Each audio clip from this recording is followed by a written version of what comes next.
If you had something resembling a childhood, you definitely played a LEGO Star Wars game. The franchise kicked off with the release of LEGO Star Wars, the video game, in 2005, and since then there have been 5 more games, the most recent being released just last year. Recently, I ranked all EA Star Wars games, and you guys seem to like that video, so today I'm going to rank all LEGO Star Wars games from worst to best. I won't be including LEGO Star Wars the video game, or LEGO Star Wars 2 the original trilogy, because if you aren't already aware, the complete saga is literally both of those games combined. They also aren't available on Steam, so... This list is going to be very controversial, so please clean up the blood after you're done in the comment section. Okay, in 4th place, please don't kill me, it's The Complete Saga. The Complete Saga is a great game, and I have a lot of nostalgia for it. This game still holds up incredibly well today, but compared to the other games on this list, the mechanics are quite outdated. The lightsabers are a bit slow and un-Jedi-like for my tastes. You can't aim your blaster or throw your lightsaber, which can be really annoying at times. And oh my god, the fucking vehicle missions, man. They are so fucking awful to play through. I hate them. I hate them so goddamn much. That stupid level with the torpedoes, the snow speeders on Hoth, the Zam West Chaser, and oh motherfucking gunship cavalry. To the developers that put those levels in the game, I will fucking find you, okay? Other than that, the game is pretty sweet. The graphics are still surprisingly good, it has a great character roster, and the non-vehicle missions are really good. I've replayed that Darth Vader level so many times, it's a true masterpiece. For the hub world, you have the Cantina, which is nice and cozy, but it doesn't really hold up against the massive open world we have today. For those reasons, I've decided on last place for the complete saga. Please let me live. Now, on to 3rd place. I put LEGO Star Wars The Force Awakens. I'm not a sequel fan at all. Quite the opposite, in fact. I fucking hate them, but I really like this game. This game was actually the game that got me back into LEGO games. I saw it on sale and I decided to buy it, shortly after I'd platinumed the game. I really don't understand why this game is so unpopular. It has great graphics, new mechanics like the shootout thingies, and if you include the DLC characters and Carbonite bricks, it has an amazing character roster. On the topic of DLCs, there are 12 of them. That includes 8 character packs and 4 levels. I really enjoyed most of the levels, and the character packs are great. There's a Clone Wars pack, Rebels pack, Jedi pack, etc. Also, you know how the vehicle missions in the complete saga are fucking awful?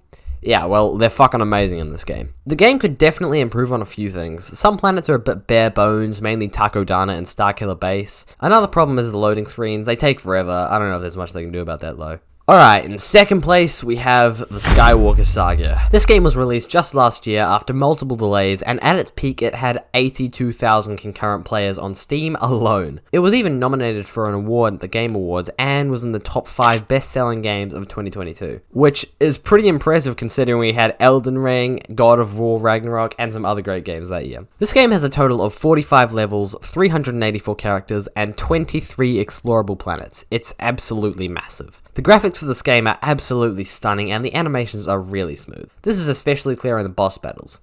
Playing as Force users is super fun in this game. You can actually pick up random things and throw them wherever you want. You can also pick up droids, which can be really funny. The lightsabers just feel so smooth to use. I also love how you can throw your lightsaber easily. Most of the levels are pretty fun and the open world looks just like in the movies. Now, I do have a few complaints. Like, there's literally so much walking. Like, literally, just walking. You have to walk all over the place in between levels, and it pisses me off. Also, if you're playing the game solo, this won't be a problem, but if you want to play with a friend, one player does everything and the other player plays as a droid. Like on the Obi-Wan vs Anakin level. One player plays as Obi-Wan fighting Anakin, while the other just unlocks doors as C-3PO or R2-D2. Like, come on TT Games, the fuck were you thinking? The Complete Saga did it perfectly. I also think this game could have benefited from having 6 levels per movie rather than 5, because quite a few things were left out. Before, I said this game is massive, which it is. You would think that would be a good thing, but in reality, it kind of sucks. There are 1,200 Kyber bricks to collect, which is just insane. Most LEGO games only have 200 or 250, and only 270 of the bricks are from levels if you fully complete them. The other 930 you have to find in the open world.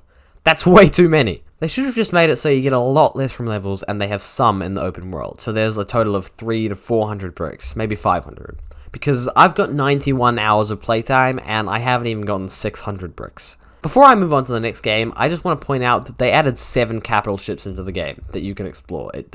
It's very cool. Anyway, in first place, we have LEGO Star Wars 3, The Clone Wars. Every LEGO Star Wars game is great, but this one is truly amazing. The insane large-scale battles, the creative, action-packed boss battles, oh, I fucking love this game. This was the second LEGO game I ever played after the complete saga, and I just loved it.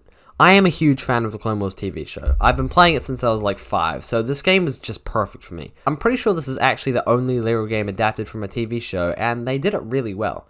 Each episode is roughly 20 minutes long, and that translates really well into a level. This game only features seasons 1 and 2, and maybe a bit of 3, and I really wish they would make a sequel with episodes from later seasons. This game has such a great variety of level design. You have vehicle missions where you destroy an enemy cruiser or something. The flying mechanics are a lot better than previous games, and I actually really enjoy these levels. You also have some levels with the classic LEGO formula, do some puzzles, fight regular enemies, and then get to a boss.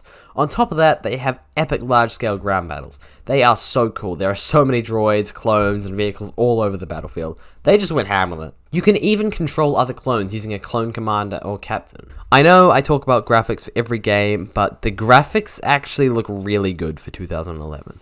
Another great feature in this game is the rewards for collecting minikits. For example, in the Complete Saga, if you get a minikit in the level, you get a miniature spaceship. Why the fuck would I want that?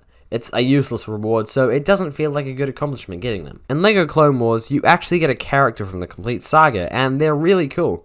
It was actually fun finding out what character I got after finding all 10 minikits. Anyway, that's my ranking. I know it's not my usual style of content, but I really hope you enjoyed it. If you want to hear me talk about Battlefront 2, go check out this video on the end screen now.